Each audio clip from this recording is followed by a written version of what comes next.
Welcome to Gyan Box. আজি আমি আলোচনা কৰিম ৰাসায়নিক বিক্ৰিয়া আৰু সমীকৰণৰ দ্বিতীয় খণ্ড, য'ত থাকিব ৰাসায়নিক বিক্ৰিয়াৰ প্ৰকাৰ আৰু জাৰণ বিক্ৰিয়াৰ প্ৰভাৱ। এতিয়া আমি চাওঁ আহকচোন ৰাসায়নিক বিক্ৰিয়াৰ প্ৰকাৰবোৰ কেনেধৰণৰ। ৰাসায়নিক বিক্ৰিয়াৰ প্ৰকাৰবোৰ হ'ল সংযোজন বিক্ৰিয়া, বিয়োজন বিক্ৰিয়া, প্ৰতিস্থাপন বিক্ৰিয়া, দ্বি-অপসৰণ বিক্ৰিয়া আৰু জাৰণ আৰু বিজাৰণ বিক্ৰিয়া অৰ্থাৎ ৰেডক্স বিক্ৰিয়া। ইতিমধ্যে আমি ৰাসায়নিক বিক্ৰিয়াৰ বিষয়ে আলোচনা কৰিছোঁ। এতিয়া আমি আলোচনা কৰিম ৰাসায়নিক বিক্ৰিয়াৰ বিভিন্ন প্ৰকাৰসমূহ। ৰাসায়নিক বিক্ৰিয়াসমূহ ইতিমধ্যে জনোৱা হৈছে যে কিছুমান ভাগত ভগোৱা হৈছে। যেনে প্ৰথম সংযোজন বিক্ৰিয়া, কম্বিনেশ্যন ৰিয়েকশ্যন। সংযোজন বিক্ৰিয়ানো কি পোনপ্ৰথমে আমি সেয়া আলোচনা কৰিবলৈ ওলাইছোঁ। সংযোজন বিক্ৰিয়া হ'ল দুই বা ততোধিক বিক্ৰিয়ক পদাৰ্থ লগ হৈ এটা মাত্ৰ বিক্ৰিয়াজাত পদাৰ্থ উৎপন্ন হয়। বিক্ৰিয়ক পদাৰ্থ কি ইতিমধ্যে আমি আগৰ খণ্ডটিত আলোচনা কৰিছোঁ।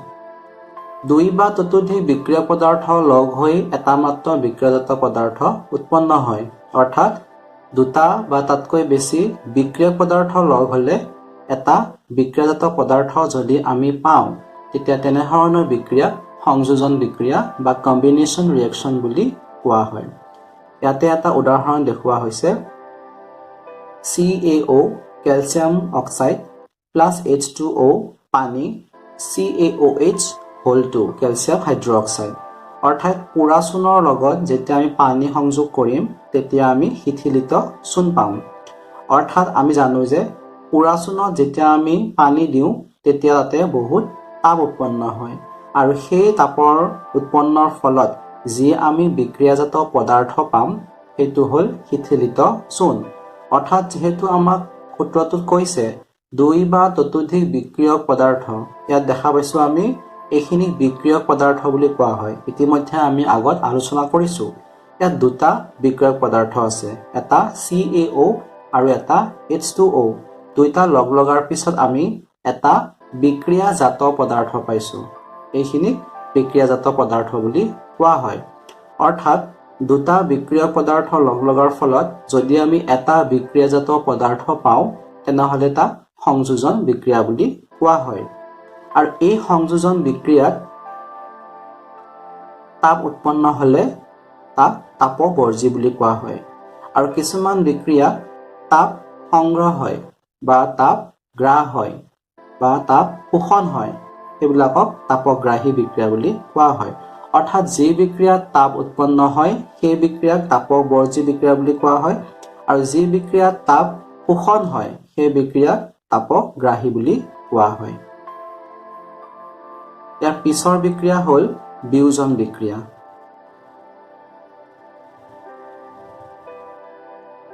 দ্বিতীয় বিয়োজন বিক্ৰিয়া, ডিকম্পজিশ্যন ৰিয়েকশ্যন। বিয়োজন বিক্ৰিয়া সংযোজন বিক্ৰিয়াৰ বিপৰীত। এই বিক্ৰিয়াত এটা বিক্ৰিয়ক দুই বা ততোধিক যৌগ বা মৌললৈ বিভক্ত হয়।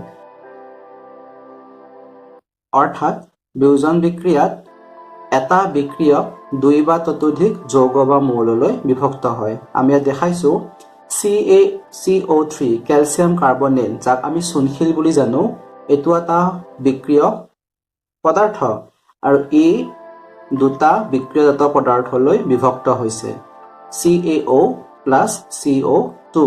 CaOক আমি পোৰা চূণ বুলি জানো। অৰ্থাৎ বিয়োজন বিক্ৰিয়াত এটা বিক্ৰিয়ক দুই বা ততোধিক যৌগ বা মৌললৈ বিভক্ত হয়। ইয়াতে যেনেকৈ আমি দেখালোঁ যে এটা বিক্ৰিয়ক দুটা বা ততোধিক বিক্ৰিয়ক পদাৰ্থলৈ ৰূপান্তৰিত হ'ব পাৰে। অৰ্থাৎ ইয়াতে চূণশিল পোৰা চূণলৈ ৰূপান্তৰিত হৈছে।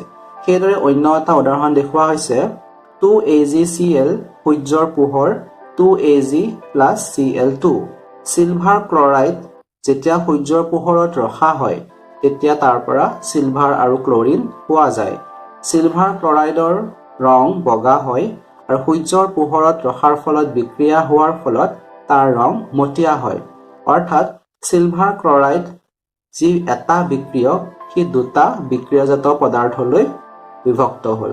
সেয়েহে বিয়োজন বিক্ৰিয়াত এটা বিক্ৰিয়ক দুই বা ততোধিক যৌগ বা মৌললৈ বিভক্ত হয়। আৰু এই প্ৰশ্নটো সচৰাচৰ আমাৰ পৰীক্ষাত দিয়া দেখা যায়। সেয়েহে এই প্ৰশ্নটো আপোনালোকে ভালকৈ মনত ৰাখিব যে বগা চিলভাৰ ক্লৰাইড যেতিয়া সূৰ্যৰ পোহৰত ৰখা হয় তেতিয়া মটিয়া চিলভাৰ আমি পাওঁ আৰু ক্লৰিনো লগতে উৎপন্ন হয়।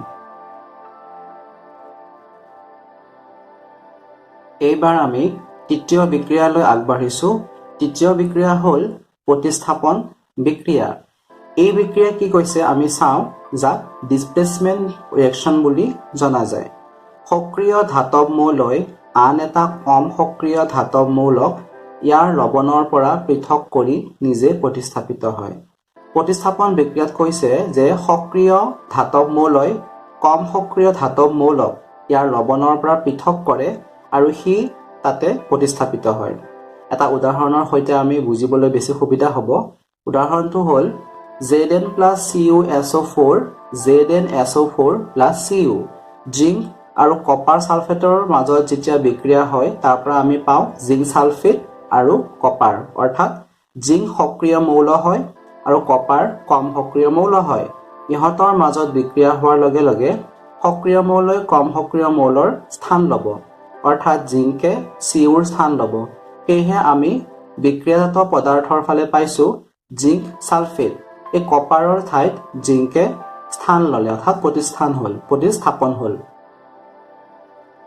জিংক ছালফেট পোৱাৰ পিছত আমি দেখা পালো কপাৰটো অপসাৰিত হৈছে, অৰ্থাৎ প্ৰতিস্থাপন বিক্ৰিয়াত সক্ৰিয় মৌলই কম সক্ৰিয় মৌলৰ ঠাইত প্ৰতিস্থাপিত হয় আৰু কম সক্ৰিয় মৌলটো অপসাৰণ কৰে, অৰ্থাৎ zinc plus CuSO4 ZnSO4 plus Cu, অৰ্থাৎ জিংকে কপাৰৰ স্থান লৈছে। সেয়েহে এনেধৰণৰ বিক্ৰিয়া প্ৰতিস্থাপন বিক্ৰিয়া বুলি জনা যায়। তাৰ পিছৰ বিক্ৰিয়া হ'ল দ্বি অপসৰণ বিক্ৰিয়া। এই বিক্ৰিয়াত কি হয় আমি চাওঁ আহক। এই বিক্ৰিয়াত বিক্ৰিয়কসমূহত থকা আয়নবোৰৰ বিনিময় ঘটে। ইয়াতে কৈছে যে বিক্ৰিয়কসমূহত যিবোৰ আয়ন থাকে সেই আয়নবোৰ আমাৰ বিনিময় ঘটে। এতিয়া এটা আমি উদাহৰণৰ সৈতে চাওঁ। Barium chloride BaCl2 plus sodium sulphate Na2SO4। যেতিয়া বেৰিয়াম ক্লৰাইড আৰু ছডিয়াম ছালফেটৰ মাজত বিক্ৰিয়া ঘটিব বা আয়নৰ আদান প্ৰদান হ'ব, তাৰ পৰা আমি পাম barium sulphate BaSO4 plus twice NaCl। অৰ্থাৎ আমি দেখিলোঁ যে ক্লৰিন আৰু ছালফেটৰ অৰ্থাৎ Cl- আৰু SO4 2- এনায়নে Na+ আৰু Ba2+ৰ সৈতে বিক্ৰিয়া কৰে আৰু এনেধৰণৰ এটা আমাক সমীকৰণ দিয়ে। অৰ্থাৎ দ্বি অপসৰণ বিক্ৰিয়াত এইটোৱে কোৱা হৈছে যে ইয়াতে আয়নবোৰৰ বিনিময় ঘটে আৰু আমি দ্বি অপসৰণ বিক্ৰিয়া পাওঁ। অৰ্থাৎ প্ৰতিস্থাপন বিক্ৰিয়াত অধিক সক্ৰিয়ই কম সক্ৰিয় স্থান লয় আৰু দ্বি অপসৰণ বিক্ৰিয়াত আয়নবোৰৰ মাজত বিনিময় ঘটে। এইবাৰ আগবাঢ়িছো আমি পঞ্চম বিক্ৰিয়া জাৰণ আৰু বিজাৰণ, যাক ৰেডক্স বিক্ৰিয়া বুলিও জনা যায়। ইয়াতে জাৰণ আৰু বিজাৰণ বিক্ৰিয়া একেলগে দেখুওৱা হৈছে।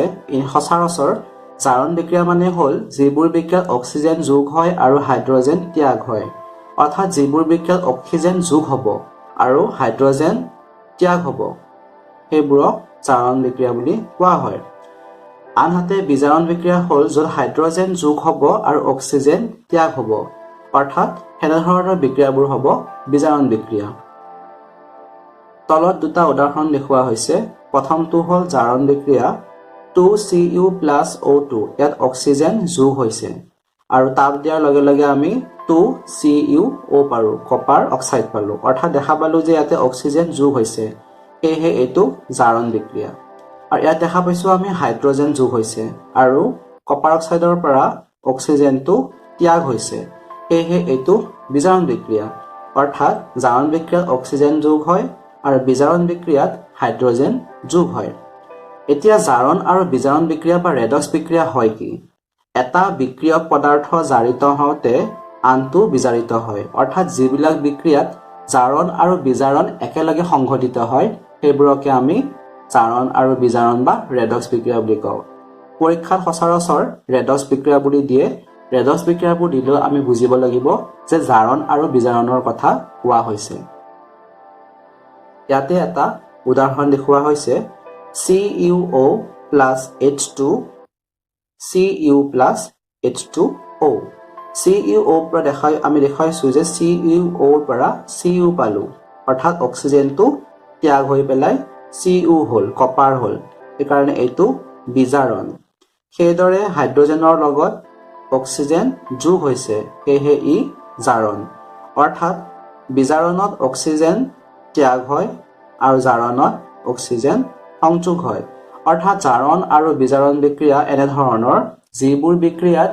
অক্সিজেন যোগ হোৱাৰ লগে লগে হাইড্ৰজেনৰ ত্যাগ হয় আৰু বিজাৰণ বিক্ৰিয়া এনে ধৰণৰ যিবোৰত হাইড্ৰজেন যোগ হোৱাৰ লগে লগে অক্সিজেন ত্যাগ হয় কিন্তু জাৰণ আৰু বিজাৰণ বা ৰেডক্স বিক্ৰিয়া কি বুলি সুধিলে আমি ক'ব লাগিব এটা বিক্ৰিয়ক পদাৰ্থ জাৰিত হওঁতে আনটো বিজাৰিত হয় অৰ্থাৎ এটা বিক্ৰিয়াতে জাৰণ আৰু বিজাৰণ দুইটাই সংঘটিত হয় এই ধৰণে আমি জাৰণ আৰু বিজাৰণৰ বিষয়ে জানিব পাৰো এ হ'ল সংযোজন বিয়োজন প্ৰতিস্থাপন দ্বি অপসৰণ আৰু জাৰণ আৰু বিজাৰণ বিক্ৰিয়াৰ বৰ্ণনা